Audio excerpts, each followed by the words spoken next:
Good night, fellow punchers. The clock on the wall says 9:38 on Wednesday night, back with a few for tomorrow. Today we had an on-runner, which I thought would be giving us the powder to keep going for the rest of the day. Lark in the morning, but he didn't rise out of his nest. He stayed home. I don't know what he was doing at home, but the ground was heavy, and his second run was on heavy ground and to the bad run, so obviously the ground was against him. I didn't see the excuse, but obviously the going would be the excuse for not making an appearance. Needs better ground.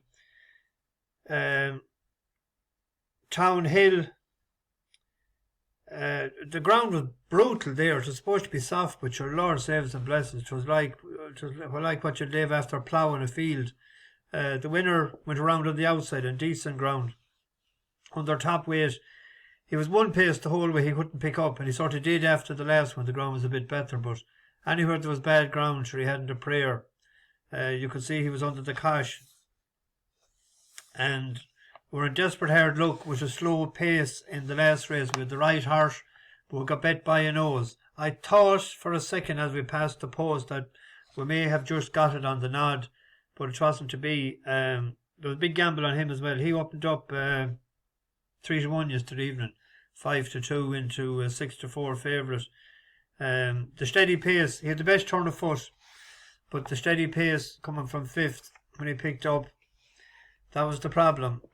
You could see he was in betting and running that he didn't go favourite at any point. He actually drifted out to 9-2, 5-1 at one point, which was a pity. But anyway, what can we do? Only try and pick the right horse, and if circumstances don't prevail for us, we can't do anything about it. Tomorrow, there's a mile race at Lingfield. I have a couple on the go here, because we know the surface that we have here, so but the race has to be ran to suit as well. Dayman, I've been watching this horse for a while. I may have mentioned him, but I didn't put him up to keep an eye on him. It used to be with David Loughnane in the Ammo Racing colours. It was very impressive when it broke its maiden in Wolverhampton, 12th of March 2022. Got an original American rating of 81. 1 off 79 in Kimpton. Changed years then end of December 2022. Went to what do you call him? French Davis. He hasn't ran too much since, but he had a good couple of runs, I thought, the last couple of times. Bit unlucky he didn't get the gaps. The second favourite in the race is Artesian, and we have to beat him, I think. Plus the step up and trip to a mile will suit. If we look at that run there, Dayman beat Artesian. We were given £1. He got into bother as well, but he finished off well. And then the last day, I should have went back there instead of 1 second now. Artesian was in the same race as well, and he was just behind him. He was behind Epsom Faithful, and that has went in since. Dayman is at the very back as we pick it up on the turn for home. He's a blue cap. Artesian is in the front. He has a white hat and red with a sort of like the Caldwell colours. Right in behind is CU Boy. He's second last there with the blue. No gap comes. For more. Epsom Faithful is trying to pick her way through. Then Thapper VC. Lots of the chance. Bowman drops away. Artesian 3 now to lead from Sandy Paradise and Epsom Faithful. Thapper VC is warming up nicely. Then CU Boy inside the final half. It's the mare Epsom Faithful who's burst to the front, and Epsom Faithful will win. Artesian in second. Then Sandy Paradise revolutionised. Between those then came Dayman, just in front of CU Boy. The favourite is an 8-year-old, enough already. Oisin Murphy takes the ride, but there can't be much improvement left in that horse, I hope. He won in Kempton before. He's more a stayer, I think. He won over 10 furlongs there, and he was back in Kempton the last day. Serena Brotherton was on him. But if we get the splits tomorrow, this opened up 9-2. Then to 100-30 now, 3-1.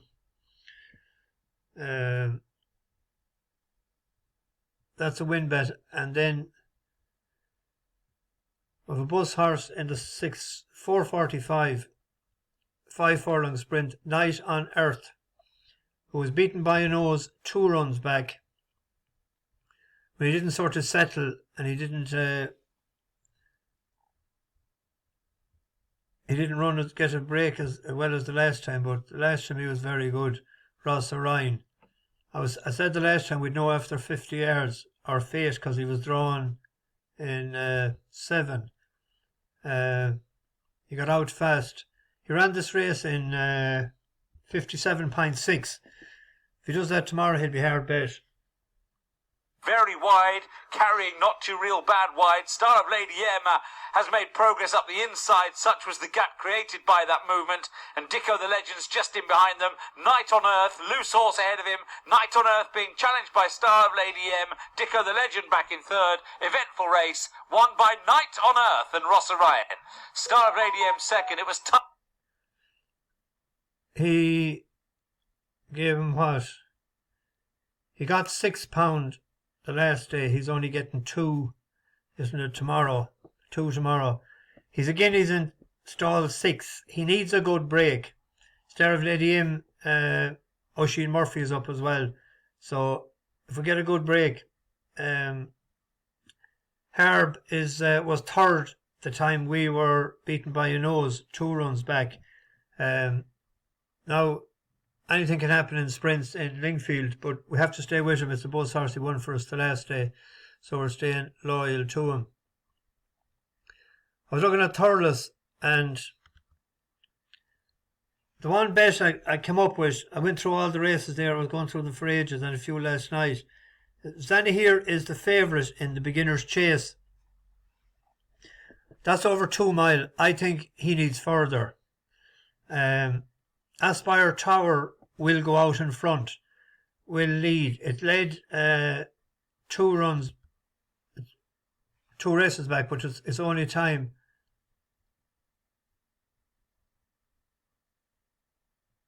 Over fences. And it was the race won by Elite Toms that won on the Arkle on Saturday. That was over 2 miles, 2.5. Back to this distance will suit Aspire Tower, who I expect will go out in front. But Oh My Lord showed a good turn of foot. This race. As I said, that was over 2 miles, 2.5. The beginning of the chasing career of Il Était Temps. He made a fairly big mistake. But the next time, Oh My Lord. They were coming just into the straight, but a really nice performance in the end. They'll be very pleased with that. Justifies odds on favouritism. 15-8 on for Paul Townend and Willie Mullins. Get out of here. The next time Oh My Lord ran was in the race at Christmas that Marine Nationale won, and he was going well and he sort of unseated the rider. And then the last day they ran him in the race in Gordon Park. Ground was totally against him. He likes better ground, yielded to soft ground. That was heavy. They never tried the air on him. Ran pretty well. He made a mistake 2 out, but it was an easy ride on him. If he gets in behind, Oh My Lord gets in behind Aspire Tower tomorrow, he might have more toe. That it's over 2 mile. I think Zanny here needs at least 2.2, 2.5 to be at his best. And Fub de Brazil, he's 9, isn't he? Yeah. Nothing against, I'm not being ageist, but I just thought Oh My Lord had the best chance to improve. He was second to Mr. Policeman first time out, and he was behind in that race to. He would have been behind Home My Lord if Home My Lord had stood up in that race won by Marie National at Christmas. That's the basis that I'm picking Home My Lord. 4-1.92 is a win bet. You could back it each way actually if you wanted at 9-2. And then there's an outsider running tomorrow in Huntington. I wanted to try and get something. I could find nothing. I wanted to get an outsider if I could. What are they paying here? 4 places, isn't it?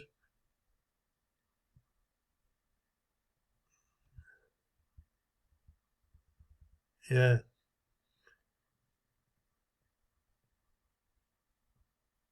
Where are we here?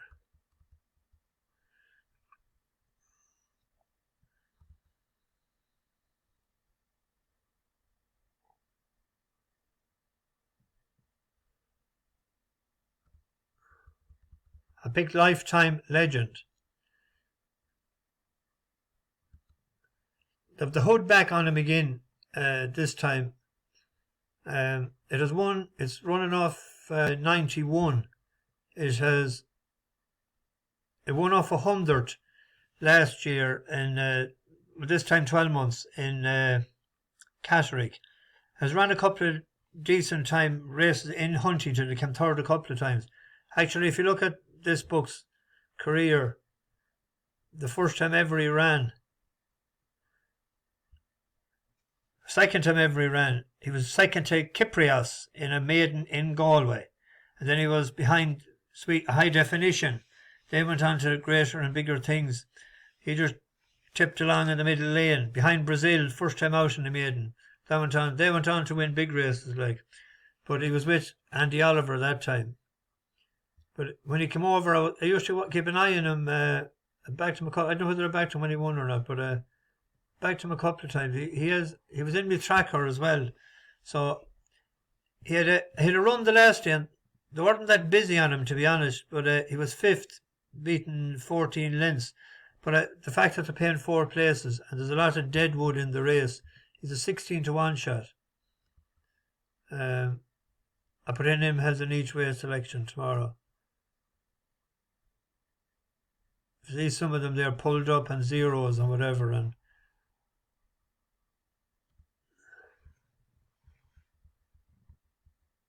$16-1. One bookie has them at 10s. The rest are all 16s, paying 4 places. Anyway.